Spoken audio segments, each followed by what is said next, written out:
마태복음 26장 39절에서 46절 말씀 봉독할 때에 주께서 성경에 명하신 바를 따라 주의 말씀 잘 받는 표로 크게 아멘합니다.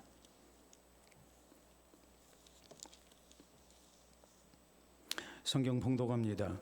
조금 나아가사 얼굴을 땅에 대시고 엎드려 기도하여 이르시되 내 아버지여 만일 할만하시거든 이 잔을 내게서 지나가게 하옵소서. 그러나 나의 원대로 마시옵고 아버지의 원대로 하옵소서 하시고 제자들에게 오사 그 자는 것을 보시고 베드로에게 말씀하시되 너희가 나와 함께 한 시간도 이렇게 깨어 있을 수 없더냐. 시험에 들지 않게 깨어 기도하라. 마음에는 원이로되 육신이 약하도다 하시고 다시 두 번째 나아가 기도하여 이르시되 내 아버지여 만일 내가 마시지 않고는 이 잔이 내게서 지나갈 수 없거든 아버지의 원대로 되기를 원하나이다 하시고 다시 오사 보신즉 그들이 자니 이는 그들의 눈이 피곤함 일러라. 또 그들을 두시고 나아가 세 번째 같은 말씀으로 기도하신 후 이에 제자들에게 오사 이르시되 이제는 자고 쉬라.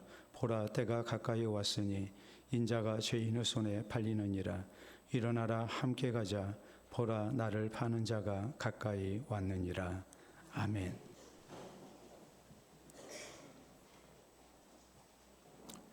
배우들에게 있어서 절대 잊어서는 안 되는 유명한 교훈이 있습니다. 하찮은 배역은 없다. 하찮은 배우만 있을 뿐이다 라는 말입니다. 어떤 배역이든지 내가 맡은 배역은 모두 소중하다는 뜻입니다. 그러므로 배우는 대본대로 또 감독의 뜻대로 맡은 배역에 최선을 다해야 됩니다. 그래야 배우로서의 사명을 다하는 것이요. 모든 배우가 이런 자세를 갖게 될 때에 비로소 좋은 작품이 만들어질 수가 있습니다. 오늘 본문 성경은 우리의 구주 되시는 예수님께서 죄인된 우리를 구원하시고자 십자가 지시기 전 겟세마네 동산에서 하나님께 간절히 기도하신 모습을 전합니다. 특히 39절에 보면 조금 나아가사 얼굴을 땅에 대시고 엎드려 기도하여 이르시되 내 아버지여 만일 할만하시거든 이 잔을 내게서 지나가게 하옵소서. 그러나 나의 원대로 마시옵고 아버지 원대로 하옵소서 하시고라고 했습니다. 우리 예수님은 십자가 지시는 일을 두고서 나의 원대로 마시옵고 아버지의 원대로 하시옵소서라고 하나님께 간절히 기도하셨습니다. 세 번이나 같은 말씀으로 동일하게 기도하셨습니다. 그리고 예수님은 십자가를 지십니다. 죄인된 우리를 위해서 대신 십자가에 못 박혀 죽으십니다.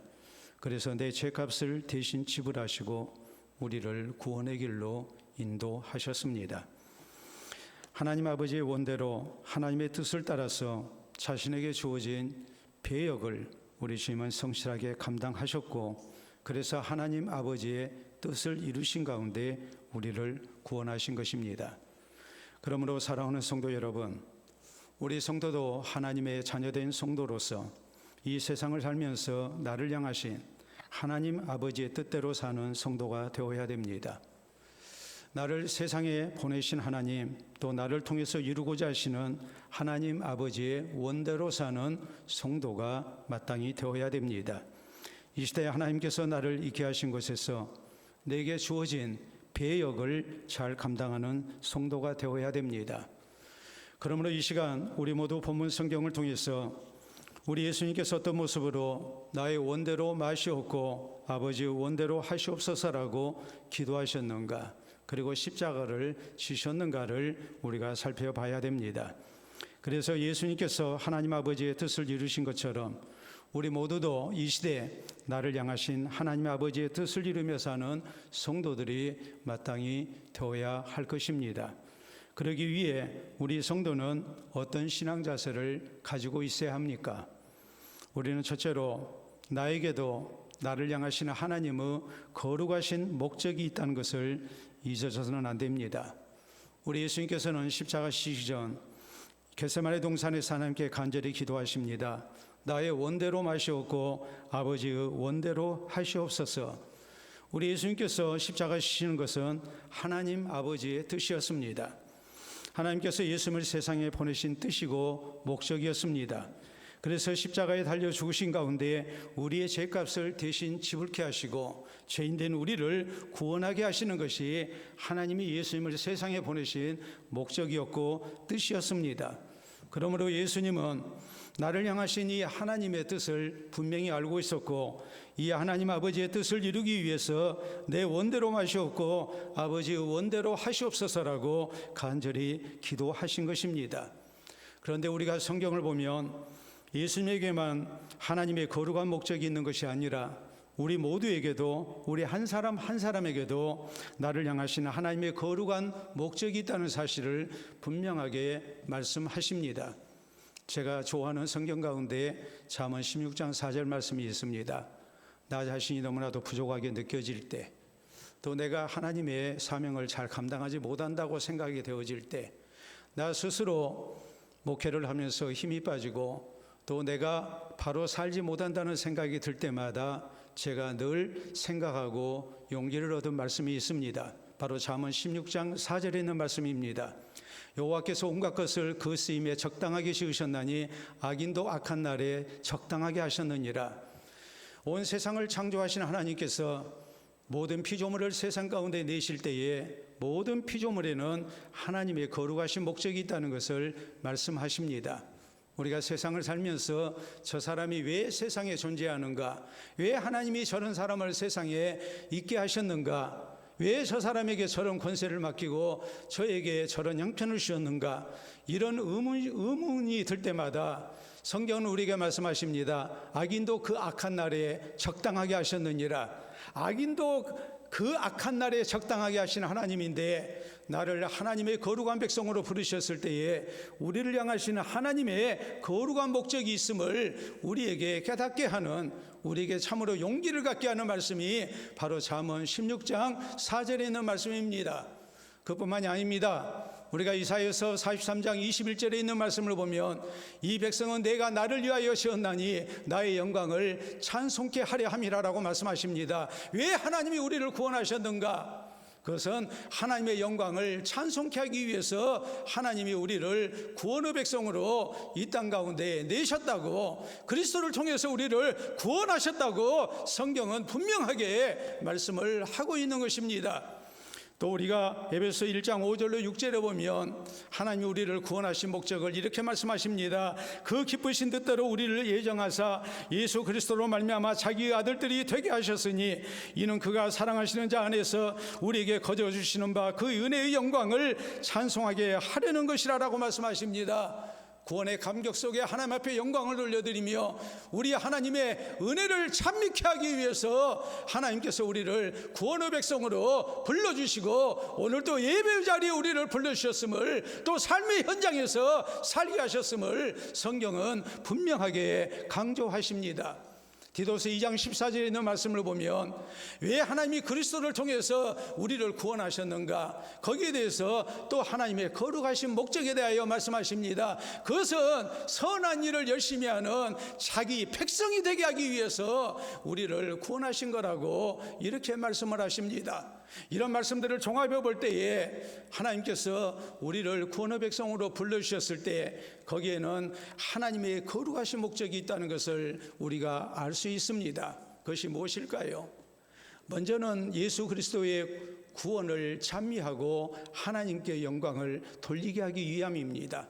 다음으로는 우리로 하여금 세상 가운데서 예수 그리스도의 덕을 나타내고 우리가 선한 일을 열심히 하는 가운데 하나님께 영광을 돌려드리고 주님의 나라를 세우라고 하나님께서 우리를 구원하신 것입니다. 우리가 하나 더 생각할 때 이런 모습을 통해서 살아계신 하나님, 창조주 되신 하나님을 널리 나타내고 예수 그리스도의 구주되심을 증거하는 가운데 나중된 백성들을 하나님 앞에 불러내기 위해서, 저희에게 예수 그리스도의 복음을 증거하고 구원케 하기 위해서 우리를 먼저 불러주셨다는 사실을 우리는 기억을 해야 합니다. 나를 향하시는 하나님의 분명하신 창조의 목적과 존재의 목적과 구원의 목적이 있다는 것을 우리가 잊어서는 안 된다는 말입니다. 이것을 놓고 얘기할 때에 하나님의 소명이라고 말을 합니다. 나를 부르시는 하나님의 목적이 있는 겁니다. 우리가 일반적으로 하찮은 존재를 얘기할 때, 또 있으나 마나한 존재를 나타낼 때에 지렁이 같다라는 말을 씁니다. 지렁이 같은 미물이라고 그러고, 지렁이 같은 나라고 얘기하고, 또 지렁이 같은 존재라고 얘기를 합니다. 지렁이 같다라는 말은 성경에도 나옵니다. 우리 하나님께서 이스라엘을 향해서 말씀하실 때에 지렁이 같은 야곱아라고 부르십니다. 야곱의 후손된 이스라엘 백성들, 지렁이같이 보잘것없었지만 하나님이 사랑하신다는 말이요, 하나님께서 꼭 필요한 하나님의 백성으로 쓰신다는 말입니다. 이것을 지렁이 같은 너 야곱아라고 하나님은 말씀하십니다. 아무튼 지렁이는 미물을 얘기할 때, 별로 중요하지 않는 존재를 얘기할 때 사용하는 단어임에 틀림이 없습니다. 그런데 미국 콜로라도 주립대의 스티븐 폰데 교수팀이 연구한 결과가 있습니다. 지렁이는 땅속 활동을 통해서 토양 구조를 개선합니다. 지렁이가 땅을 헤집고 다니기 때문에 흙이 부드럽게 되고, 그리고 거기에 공간이 생겨서 산소가 공급이 되고, 또 물을 많이 저장할 수 있게 합니다. 그 결과로서 식물들의 양분 흡수를 돕고 성장을 돕습니다. 그러므로 지렁이가 많은 땅은 우리가 척박하다고 얘기합니까? 비옥하다고 얘기합니까? 비옥하다고 얘기를 하죠. 지렁이가 많은 땅에서는 생산성이 25% 높아집니다. 그 결과 세계 곡물 생산량에 기여하는 비중이 6.5%에 달합니다. 연간 식량 증산에 있어서 1억 4천만 톤을 더 생산하게 합니다. 이 양은 세계 4위 곡물 생산국인 러시아의 총 생산량과 맞먹는 어마어마한 양입니다. 이 사실은 우리에게 무엇을 말씀할까요? 우리 하나님께서 세상에 내신 피조물은 모두가 다 존재의 이유가 있고 목적이 있다는 것을 말씀합니다. 그러므로 우리는 믿어야 됩니다. 우리 성도도 예수 그리스도 안에서 나를 구원하신 하나님의 거룩한 목적 잊어서는 안 됩니다.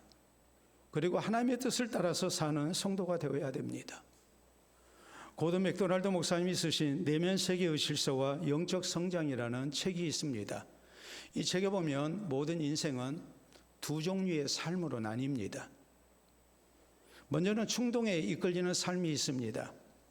세상의 가치관이 나를 끌고 가는 삶입니다. 이런 사람은 세상적인 성공을 추구합니다. 그리고 그 결국은 인생의 허물을 맛보게 됩니다.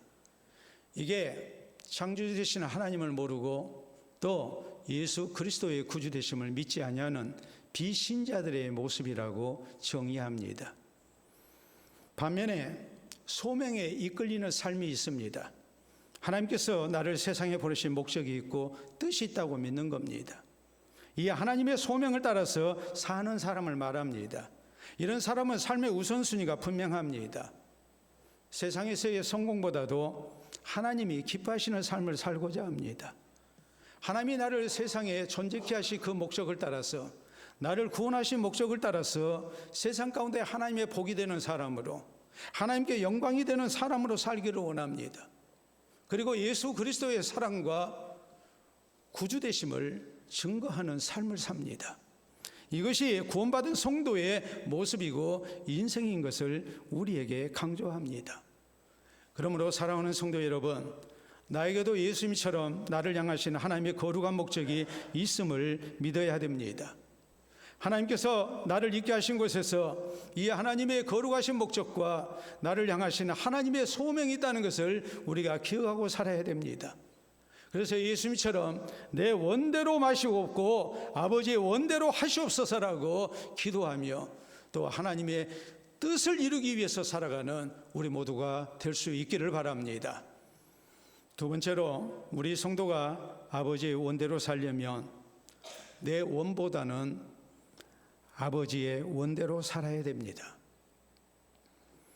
39절에 보면 예수님은 얼굴을 땅에 대시고 엎드려 기도하십니다.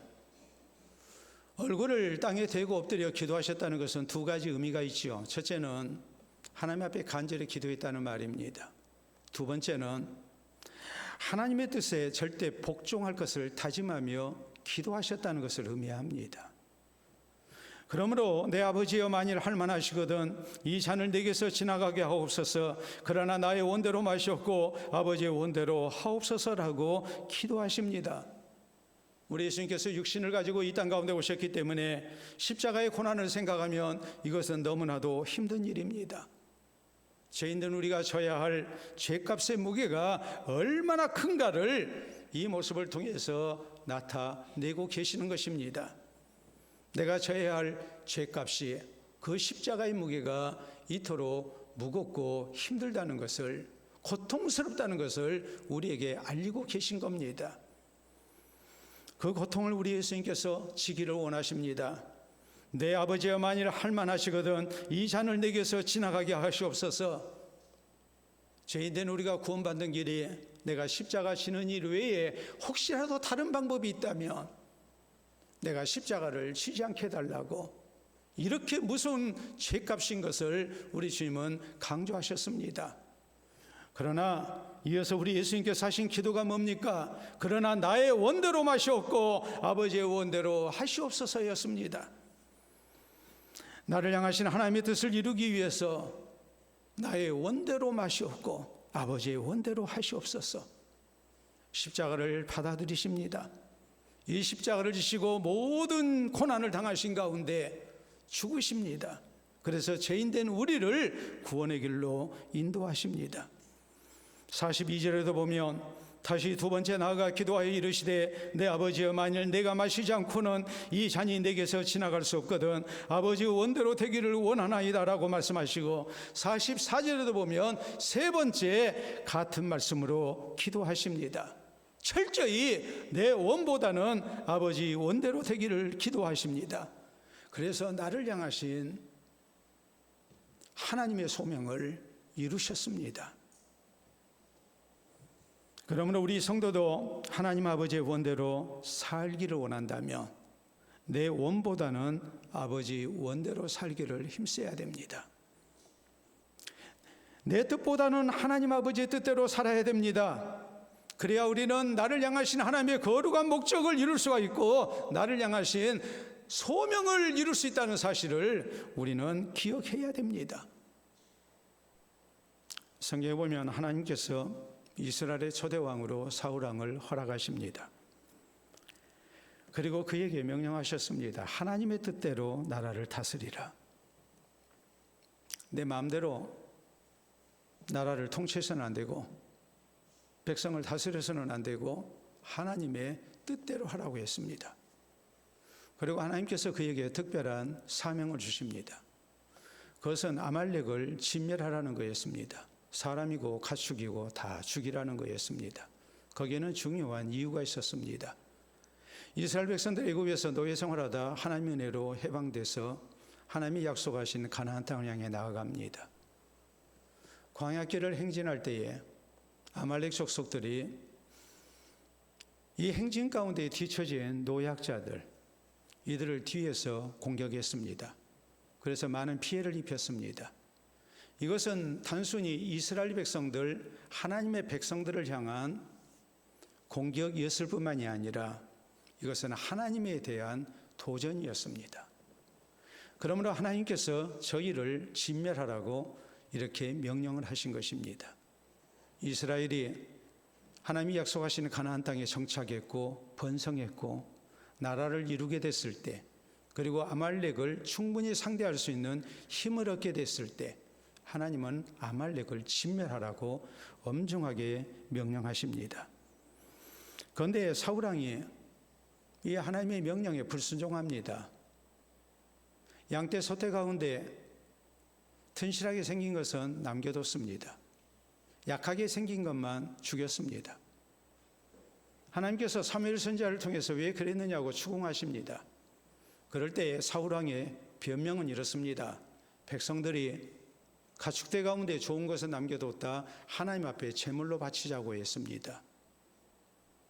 핑계를 댑니다. 책임을 전가합니다. 그때 하나님께서 선지자를 통해서 하셨던 말씀은 이것입니다. 순종이 제사보다 낫다. 많은 가축을 하나님 앞에 제물로 드리는 것보다 하나님 말씀에 순종하는 것이 더 하나님이 기뻐하시는 거다. 그 결과가 어떻습니까? 하나님의 원대로 하지 아니했기 때문에, 자기 마음대로 했기 때문에 하나님께서는 사울 왕을 버리십니다. 그리고 그는 비참한 삶을 살다가 하나님의 징벌 가운데 죽습니다. 우리가 하나님의 말씀대로 살지 아니했을 때에 그 비참한 결과를 분명히 말씀하는 것이고, 우리가 하나님의 원대로 살기를 원한다면 하나님의 뜻에 순종해야 된다는 것을 강조하고 있는 것입니다. 우리 예수님께서 베드로와 요한을 제자로 부르셨습니다. 저희에게 예수 그리스도의 복음을 증거하라는 소명을 주셨습니다. 이 소명 앞에 두 제자는 예수 그리스도의 복음을 담대히 증거합니다. 이로 인해서 공회에 끌려갔습니다. 재판받습니다. 도무지 예수님에 대해서 증거하지 말라고 협박을 당합니다. 예수님에 대해서 증거하면 가만 안 놔두겠다고 위협합니다. 이런 상황 속에서 이들이 외쳤던 말은 이것입니다. 하나님 앞에서 너희 말 듣는 것이 하나님의 말씀 듣는 것보다 옳은가 판단하라. 우리는 보고 들은 것을 말하지 아니할 수가 없다. 나를 부르신 하나님의 뜻에 복종하기 위해서 온전히 하나님의 말씀에, 우리 예수님의 말씀에 순종한 것입니다. 그럴 때에 나를 향하신 하나님의 소명을 온전히 이룰 수가 있었습니다. 프랑스를 대표하는 작가 가운데 한 사람인 빅토르 유고가 있습니다. 유고는 이런 말을 합니다. 인생에는 세 가지 싸움이 있는데 우리는 꼭 이겨야 된다. 첫 번째 싸움은 자연과 인간과의 싸움입니다. 우리 사람이 세상을 살아간다는 것, 이것은 자연과의 끊임없는 싸움이라고 말합니다. 추위와 싸워야 됩니다. 더위와 싸워야 됩니다. 여러 가지 좋지 못한 자연 조건에서 우리는 생존할 수 있어야 됩니다. 이런 물난리가 났다 할지라도, 집중폭우로 인해서 홍수가 나고 많은 피해가 발생했다 할지라도 우리는 이 모든 것을 감당하고 다시 일어서야 합니다. 그래서 우리가 싸워 이기는 가운데 생존해야 합니다. 그런가 하면 두 번째로는 인간과 인간끼리의 싸움이 있다라고 했습니다. 개인의 생존 경쟁을 말합니다. 민족과 민족 간의 싸움을 말합니다. 나라와 나라와의 싸움을 말합니다. 우리가 이런 싸움을 원하지 아니한다 할지라도 우리가 세상 가운데서 필연적으로 피할 수 없는 싸움이 우리에게 있습니다.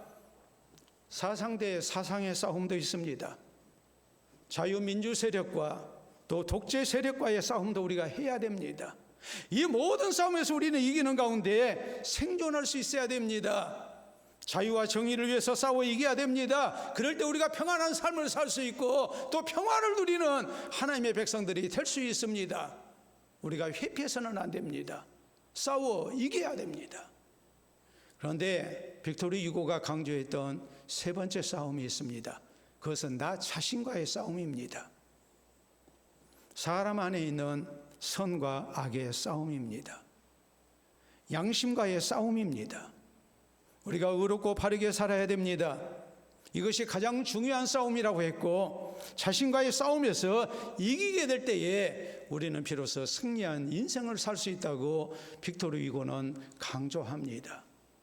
사랑하는 성도 여러분, 성경은 로마서 12장 1절로 2절에 우리에게 말씀합니다. 그러므로 형제들아, 내가 하나님의 모든 자비하심으로 너희를 권하노니 너희 몸을 하나님이 기뻐하시는 거룩한 산제물로 드리라.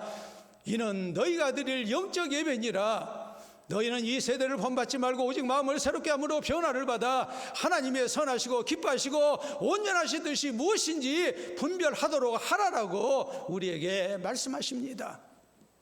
세상 가운데서 우리가 하나님의 백성으로 부름받았으니, 나를 향하신 하나님의 거룩하신 소명이 있으니, 우리가 이것을 이루기 위해서 세상적인 가치관으로 살지 말고 하나님의 뜻을 따라서, 하나님의 말씀을 따라서 우리가 순종하고 사는 가운데 우리 하나님 앞에 합당한 모습으로 사는 주의 백성 될 것을 성경은 우리에게 분명히 말씀하십니다. 그러므로 우리는 하나님의 뜻대로, 하나님의 말씀대로 절대적으로 순종하며 살아야 됩니다. 아버지의 원대로 하시옵소서라고 우리가 살아야 됩니다. 내 뜻보다는 하나님의 뜻을 먼저 생각하고 이 하나님의 뜻을 앞세우는 가운데 하나님의 뜻대로 사는 성도가 돼야 됩니다. 그래서 나를 향하신 하나님의 거룩한 소명을 이루고 살아가는 우리 모든 성도들이 될 수 있기를 바랍니다. 세 번째로, 우리 성도가 하나님 아버지의 원대로 살려면 하나님께 기도하는 가운데 고난도 잘 감당해야 합니다. 40절에 보면 제자들이 오사 그 자는 것을 보시고 베드로에게 말씀하시되 너희가 나와 함께 한 시간도 이렇게 깨어있을 수 없더냐라고 말씀하십니다. 그리고 이어진 41절에 보면 시험에 들지 않게 깨어 기도하라 마음에는 원이로되 육신이 약하도다 하시고라고 했습니다. 그리고 우리 예수님은 다시 하나님 아버지께 간절히 기도하십니다. 사실 베드로를 위시해서 제자들은 예수님과 함께 십자가 지겠다고 다짐했습니다. 예수님과 함께 오게도 같이 가고 죽는데도 함께 따르겠다고 장담했습니다. 그러나 이 제자들은 장담만 했지 전혀 기도하지 않았습니다. 지금 예수님이 간절히 기도하십니다. 예수님의 기도하는 모습을 보고 있습니다. 예수님의 기도하시는 그 음성을 듣고 있습니다. 그 기도의 내용을 분명히 알고 있습니다. 그래도 저희는 전혀 기도하지 않았습니다. 좁니다. 예수님이 깨우셨어도 도로 졸다가 자고 맙니다. 십자가 길이 얼마나 힘든 것인가, 여기에 대해서는 전혀 생각하지 않았습니다. 내 의지와 내 능력을 너무 믿었습니다. 우리 예수님도 십자가의 길이 쉽지 않다고 주님 앞에 고백하며 은혜를 구하는데, 제자들은 내가 다짐하면, 내가 마음만 먹으면 얼마든지 십자가를 칠 수 있다고 착각을 한 것입니다. 결국 저희는 예수님 잡히실 때 다 도망가고 말았습니다. 그러나 우리 예수님은 자신의 약함을 하나님께 진실되게 고백하십니다. 십자가의 고통을 생각하시며 하나님의 은혜를 간구합니다. 그럴 때 하늘로부터 천사들이 나타나 예수님을 붙들고 도우셨고, 우리 예수님은 하나님의 은혜로 단단히 무장하신 가운데 십자가의 모든 고난을 온몸으로 감당하십니다. 십자가를 신 가운데 죄인된 우리를 구원하시고 나를 향하신 하나님의 뜻을 온전히 이루셨습니다. 그러므로 십자가상에서 우리 예수님이 하신 말씀 가운데 우리가 놓치지 말아야 할 말씀이 있습니다. 다 이루었다, 다 이루었다. 성경에 예언된, 예수님과 예언된 모든 하나님의 말씀을 이루었다는 말이요, 나를 향하신 하나님의 뜻을 온전히 이루고 내가 십자가를 쳤다고 우리 주님은 선포하십니다. 마찬가지입니다. 우리 성도도 하나님 아버지의 원대로 살려면 고난을 잘 감당해야 합니다. 우리 성도에게 세 가지 분명한 신앙 자세가 있어야 됩니다. 첫째는 성도의 신앙의 길에 고난이 있다는 사실입니다. 하나님 뜻대로 사는 것 절대 쉽지 않습니다. 우리에게 항상 평탄한 길만 주어진 게 아닙니다. 우리에게 여러 가지 도전이 있고 시험이 있습니다. 우리에게 주어지는 환경 자체가, 삶의 조건이 너무나도 힘들 때가 분명히 있습니다. 이런 것도 우리가 잘 감당해야 됩니다. 두 번째로는 이것을 잘 감당하기 위해 하나님 은혜와 도우심을 구하는 기도가 우리에게 분명히 있어야 된다는 사실입니다. 그리고 세 번째는 감당케 하시는 하나님의 도움을 우리가 믿어야 된다는 사실입니다. 애굽에서 나왔던 이스라엘 백성들이 광야 생활할 때 쉽지 않았습니다. 하나님이 저희를 불러내신 소명이 있었습니다. 제사장 나라가 되고 거룩한 민족이 되는 거였습니다. 거룩한 하나님의 백성으로 사는 가운데 온 세상을 향해 하나님의 구원을 나타내는 제사장 나라로 하나님께서 저희를 사용하기를 원하셨습니다. 그런데 하나님이 약속하신 가나안 땅 가는 길 쉽지가 않습니다. 힘든 일이 많습니다. 그때마다 저희는 함부로 불평하고 원망합니다. 하나님을 믿지 않습니다. 하나님께 기도하며 하나님 은혜를 구해야 되는데 그리하지 않습니다. 그러므로 결국 다 실패하고 말죠. 반면에 사도 바울은 하나님의 소명 가운데 예수 그리스도의 복음을 증거하는 사도로 세우심을 입었습니다. 이 소명을 이루기 위해서 바울은 내게 주어진 소명이 무엇인가를 분명히 알고 있는 사람이었습니다. 그 길이 쉽지 않다는 것도 알았습니다. 그러므로 우리가 성경에 보면 사도행전 20장 23절로 24절에 바울은 고백합니다. 오직 성령이 각 성에서 증언하시기를 결박과 환난이 나를 기다린다 하시나 나의 달려갈 길과 주 예수께 받은 사명 곧 하나님의 은혜의 복음 증언하는 일을 마치려 하면은 나의 생명조차 조금 더 귀한 것으로 여기지 아니하노라 하고 바울은 굳건하게 다짐합니다. 그리고 바울은 나와 함께 하시는 하나님을 믿었습니다. 이 하나님께 기도합니다.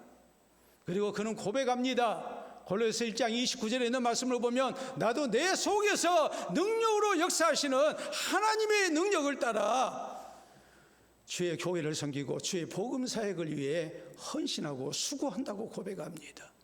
빌보서 4장 13절에 있는 말씀을 보면 내게 능력 주시는 자 안에서 내가 모든 것을 할 수 있다라고 그는 또한 고백합니다. 마지막 자신의 달려갈 길 하나님의 소명을 이루는 삶을 마칠 때 사도 바울이 고백한 것은 디모데후서 4장 7절로 8절에 있는 말씀을 보면 내가 선한 싸움을 싸우고 나의 달려갈 길을 마치고 믿음을 지켰으니 이제 후로는 나를 위하여 의의 면류관이 예비되었으므로 주곧 의로우신 재판장께서 그날에 내게 주실 것이요 나뿐 아니라 주의 나타나심을 사모하는 모든 자에게 도니라라고 고백합니다. 예수 그리스도의 소명을 받고 그 소명의 길이 쉽지 않다는 것도 알았습니다. 그리고 겸손히 하나님의 은혜를 구하고 나와 함께 하시는 하나님을 믿습니다.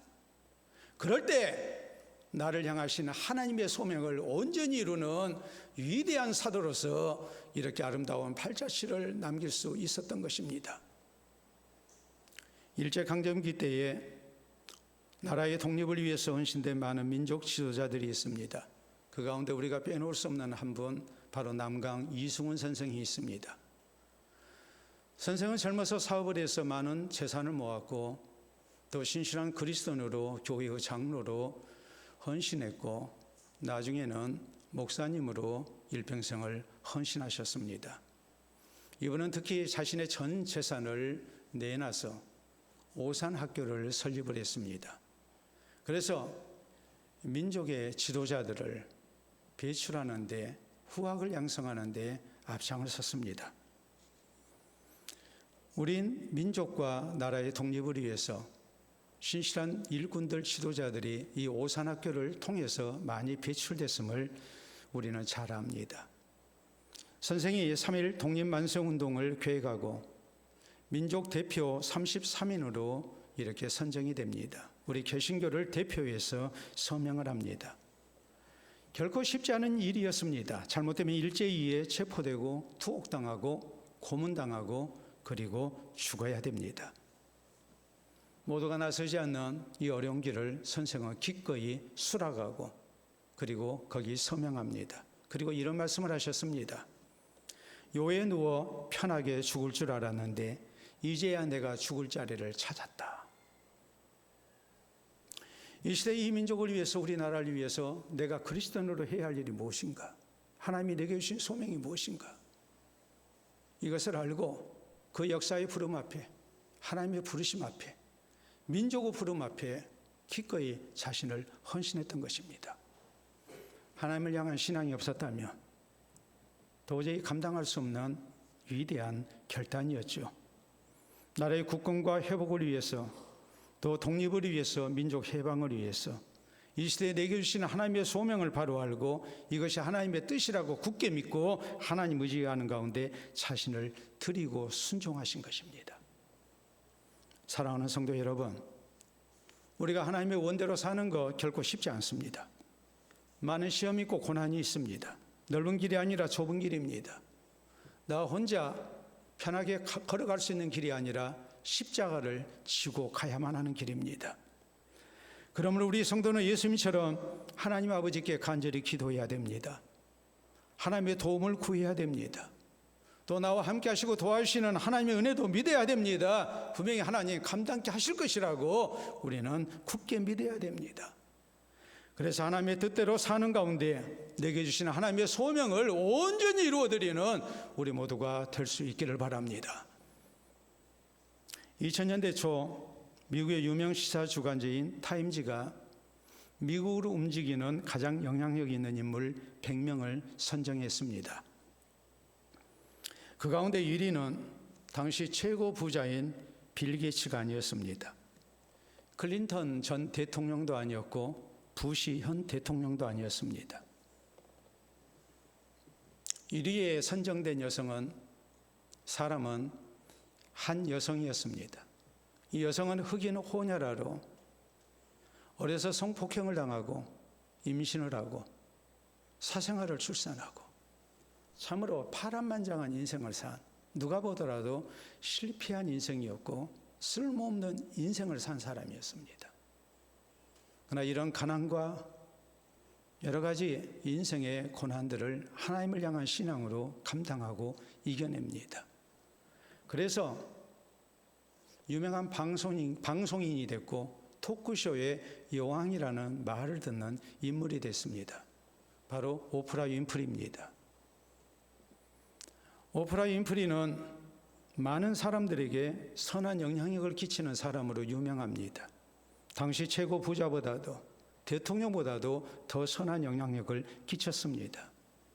이 모든 것은 하나님께서 나를 분명히 세상이 되신 목적이 있다. 나를 통해서 하나님께서 분명히 나와 함께 하시고 나를 붙드신 가운데 하나님의 소명을 이루실 것이다.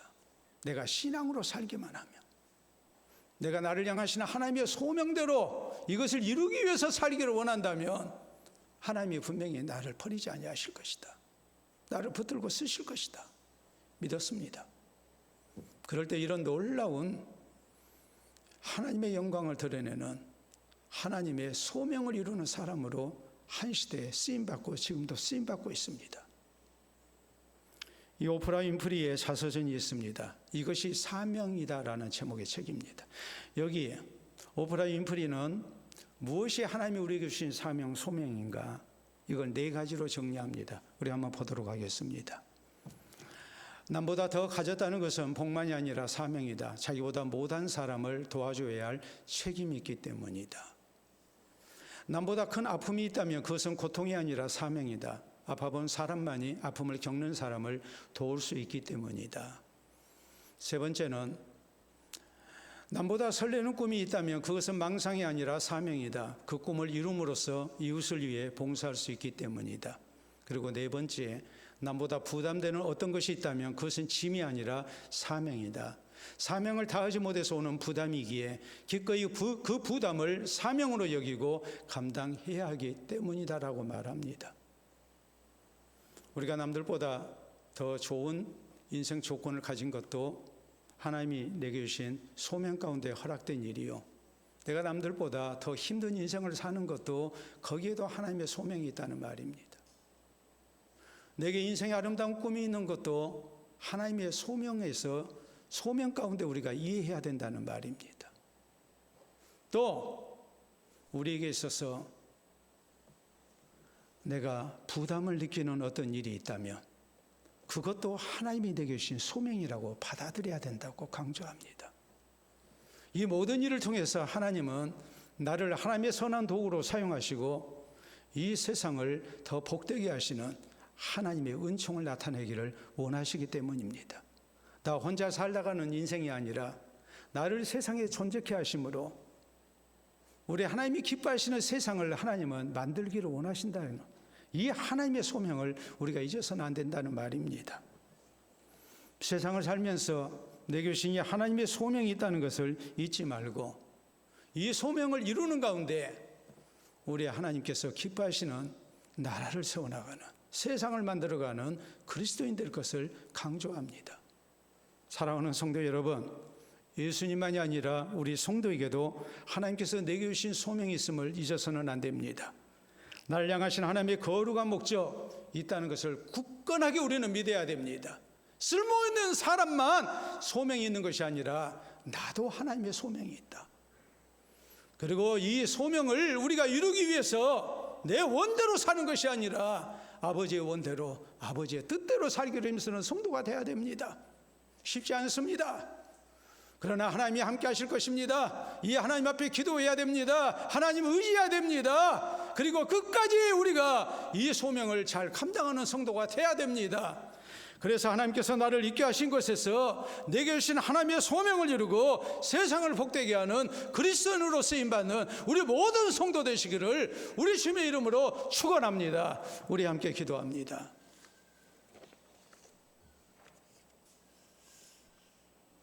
너무나 내 인생이 힘들어서 나밖에 생각하지 못하고 우리는 살아왔습니다.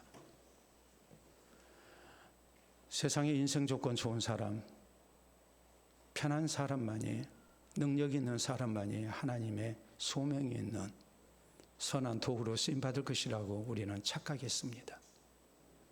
그러나 오늘 나에게도 나를 향하신 하나님의 소명이 있습니다. 하나님이 함께 하시고 도와주시기를 원하십니다. 하나님께 기도하며 우리 하나님께서 기뻐하시는 그 뜻을 이루기 위해 주의 뜻에 순종하며 나를 온전히 드리며 살게 놓으라고 우리 다짐할 수 있기를 바랍니다.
자비로우신 우리 아버지 은혜를 진심으로 감사합니다.